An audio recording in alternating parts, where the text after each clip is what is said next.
लखनऊ से एक और बड़ी खबर सामने आ रही है, जहां पर आपको बता दें कि यूपी में आईएएस अफसरों के तबादले हुए हैं।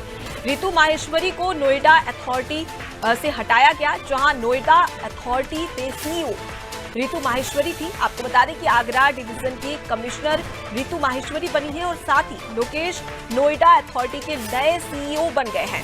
वहीं अमित गुप्ता मंडलायुक्त कानपुर बनाए गए हैं। तो ये बड़े तबादले किए गए हैं, जहां पर आईएएस अफसरों के तबादले हुए हैं। ज्यादा जानकारी लेंगे, हमारे साथ में अनूप लगातार जुड़े हुए हैं। अनूप, लगातार उत्तर प्रदेश में बदलाव देखने को मिलता है, फेरबदल देखने को मिलता है और इसी के चलते एक बार फिर से आईएएस अफसरों के तबादले किए गए हैं। क्या वजह है जिसकी वजह से तबादले किए गए?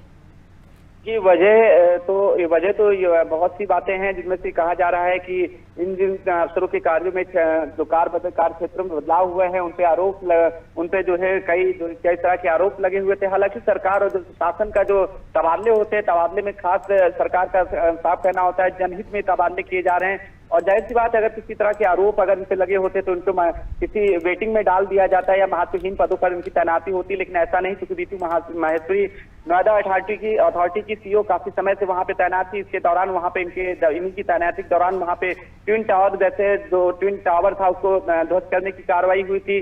तो इस तरह से एक बड़ा कार्य हुआ था सीईओ रितु माहेश्वरी के नोएडा अथॉरिटी में रहते हुए।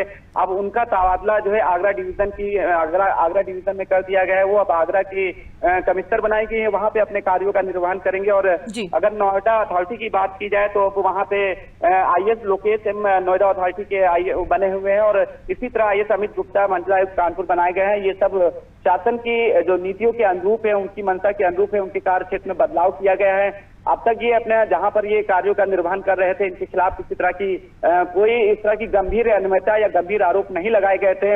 इसी वजह से गंभीर किसी तरह के आरोपों के न चलते ही इनका कार्य क्षेत्रों में सिर्फ बदलाव किया गया है। अब इनको नए कार्य क्षेत्र में जाके तुरंत इनको कहा गया है कि नए कार्य जहाँ पे उनका ट्रांसफर हुआ है, नए कार्य क्षेत्र में बदलाव हुआ, वो तुरंत वहां पे तैनाती लें और वहां पे अपने जहाँ पे नए कार्य क्षेत्र है वहां पे अपने कार्यों का निर्वहन करें। जी बिल्कुल, यानी कि अनूप, एक ही स्थान पर लंबे समय से रहने की वजह से ये जो तबादले है, ट्रांसफर है, वो किए गए हैं। फिलहाल के लिए बहुत शुक्रिया तमाम जानकारी हम तक पहुंचाने के लिए।